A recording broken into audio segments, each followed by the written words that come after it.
are going to be discussing cross-side dominant issues and how to go about mitigating those cross-side dominant issues. First and foremost, let's define what we mean by cross-side dominance. Cross-side dominance is something that we end up encountering as shooters when we have a right-handed shooter, however their opposite eye, their left eye in this case, is actually the dominant eye. Why is cross-side dominance an issue, particularly when it comes to running an RDS pistol? Well, when it comes to running an RDS pistol, the ideal position for the optic to be in is to align with your dominant eye. When we have cross-side dominance issues, that natural tendency of wanting that left eye to creep over to the actual optic and the glass can cause some problems from the standpoint of putting your body into some really awkward positioning, right? How does that come about, or what does that look like? Let's go ahead and take a look at that, right?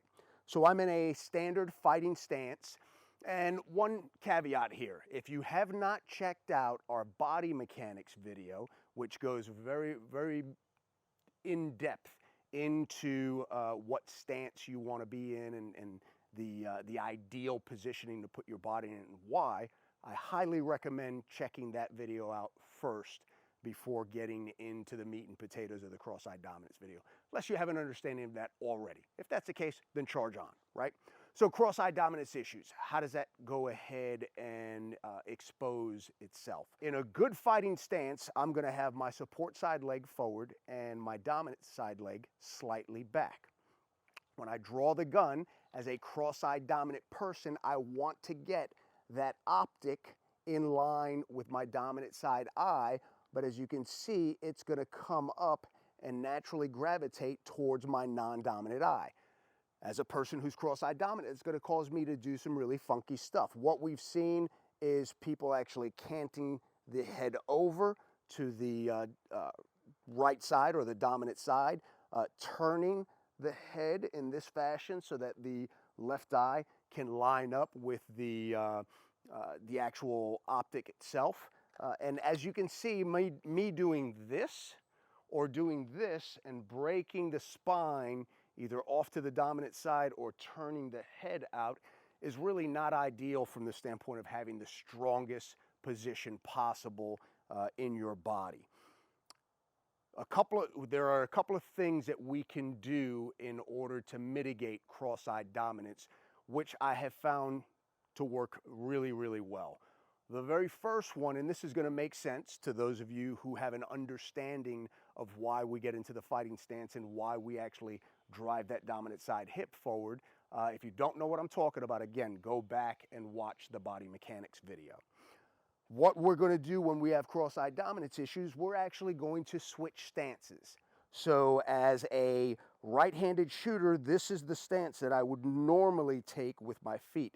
As a cross-side dominant right-handed shooter, what I want to do is I want to switch those feet and have that switched or southpaw stance, where now my dominant side leg is the lead leg and my support side leg is to the rear. I definitively do not want to fix my hips in this position, or if I do, I want to do it very minimalistic. What I mean by fixing my hips is driving that back hip forward. I want to go ahead and leave it the way it naturally lands when I have that support side leg to the rear. Now, when I draw the gun, I've essentially shifted my natural point of aim off to the left side, and when I draw the gun, it is a lot easier for me to keep my posture, keep my positioning with my head, and go and have the dot or the optic itself land just in front of the dominant eye on the left-hand side, as opposed to having to make any sort of adjustment. If I go back to that traditional fighting stance, one of the other things that we'll see is we'll see people come up, they'll actually present the gun and then have to make some sort of adjustment at the end of their presentation in order to line it up. When I get into that cross fighting stance, or that reverse fighting stance, that southpaw fighting stance, if you will, Now that my natural point of aim is now leaning off to the left, when I go to draw the gun, it is a lot easier for me to get that optic glass in line with my left eye, my dominant eye. One of the other things that I have folks do that I found a tremendous amount of success with is thinking about the presentation or thinking about what's being presented in a very specific way. What I mean by that, what I want you to think about is the back plate of the actual slide on your firearm and what I call cheating the back plate over to the left eye. What I mean by that is as we are presenting the gun, you're just going to go ahead and take the back plate and actually bump it over to the left eye in presentation.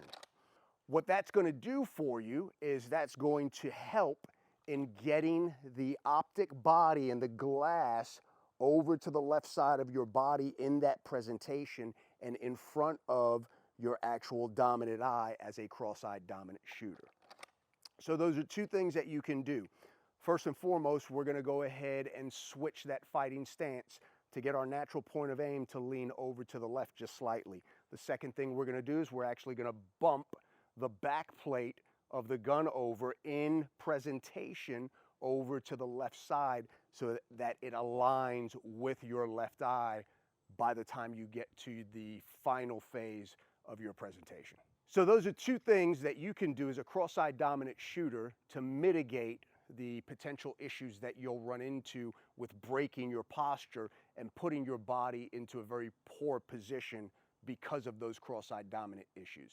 If you do these two things, you'll be able to keep good posture, you'll be able to keep yourself in as strong a position as possible, and you'll still be able to pick up the dot immediately with your dominant eye. That's all I got. I hope this helps you out. Remember, continue to follow the process. Train, prepare, prevail.